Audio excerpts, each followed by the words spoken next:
Top quality और consistent performance के लिए सिर्फ सिल्वर पंप्स एंड मोटर्स, नाम याद रखना। ગૃહ રાજ્યમંત્રીનું મોટું નિવેદન સામે આવ્યું છે। તમામ આરોપીઓને પકડી પાડવામાં આવશે તેવું હર્ષ સંઘવી દ્વારા કહેવામાં આવ્યું છે। તમામ સામે કડક કાર્યવાહી કરવામાં આવશે તેવું પણ કહેવામાં આવ્યું છે। આરોપીઓ સામે નામજોગ ફરિયાદ પણ દાખલ કરવામાં આવી છે। આ અંગે પણ સ્પષ્ટતા હર્ષ સંઘવી દ્વારા કરવામાં આવી છે।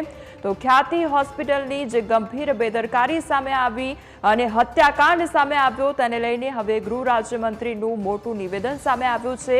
તમામ આરોપીઓને પકડી પાડવામાં આવશે અને તમામે સામે કડક કાર્યવાહી પણ હાથ ધરવામાં આવશે। તો આરોપીઓ સામે નામજોગ ફરિયાદ પણ નોંધવામાં આવી છે।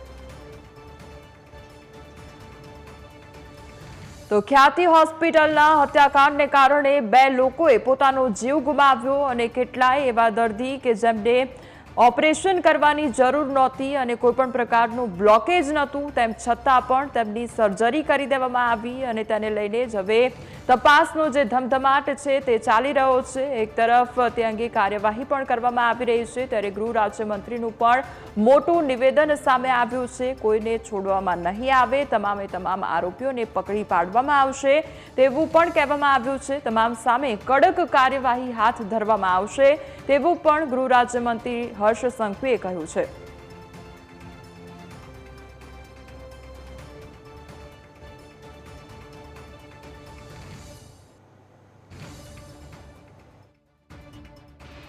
સર્વપ્રથમ તો આ ઘટના સામે આવતા જ હેલ્થ મિનિસ્ટર શ્રી ઋષિકેશભાઈ પટેલ દ્વારા તાત્કાલિક હેલ્થ વિભાગના વિવિધ અધિકારીઓને આની ઉપર તપાસનો આદેશ આપવામાં આવ્યો હતો।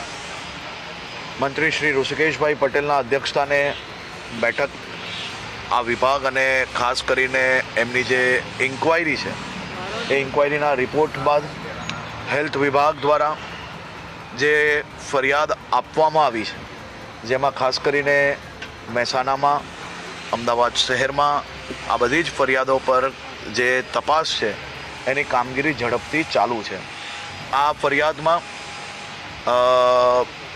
જે કોઈ કલમો છે એ આજ સુધી આ પ્રકારની ઘટનામાં સૌથી વધુ કલમો અને કડકમાં કડક કલમોનો આની અંદર ઉમેરો કરવામાં આવ્યો છે અને નામજોગ બધા જ જે કોઈ આની અંદર કલ્પ્રિટ નજરે પડી રહ્યા છે તમામ લોકોના નામજોગ આ ફરિયાદ લેવામાં આવી છે।